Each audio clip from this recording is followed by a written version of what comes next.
All right, one of my favourite stories is the story of the man who was at an airport and he wanted to buy a bag of donuts. And who's heard this little story? You. Okay, you're going to be reminded. If you've not heard. And so those of you that have heard it, could you wait to laugh when it's appropriate?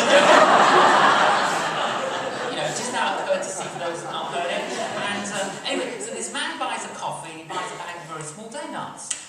And he's looking for somewhere to sit, but all the tables are taken, but there's one man sitting at one table, so he thinks, oh, I'll just go and sit opposite him.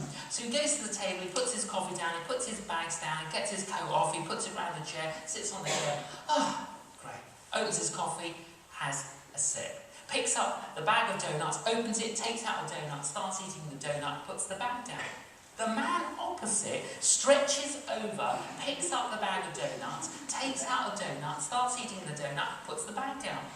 The other man can't believe what that man's just done. I cannot believe it. He stole one of my donuts. I mean, what is the world coming to? This is unbelievable.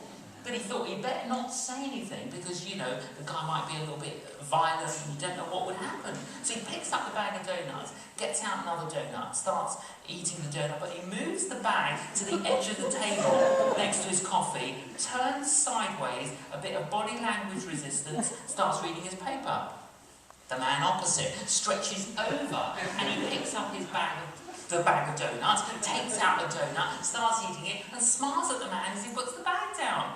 Well, the guy thinks, goodness me, well, he's obviously, a banana short of a fruit bowl. He doesn't know that you don't do this sort of thing. What, but he gives him one of these, if looks could kill looks, and then kind of tries to ignore him. The man gets up to leave, so the other man thinks, well, it's about time you left, you donut thief. He puts his coat on, he picks up his bag, and then he picks up the bag of donuts. There's one donut inside, takes out the donut, breaks it in half in the bag, half in his mouth, moves the bag, smiles, waves, off he goes. The other man thinks, I'm not touching that half donut, you donut thief. It's probably full of infection.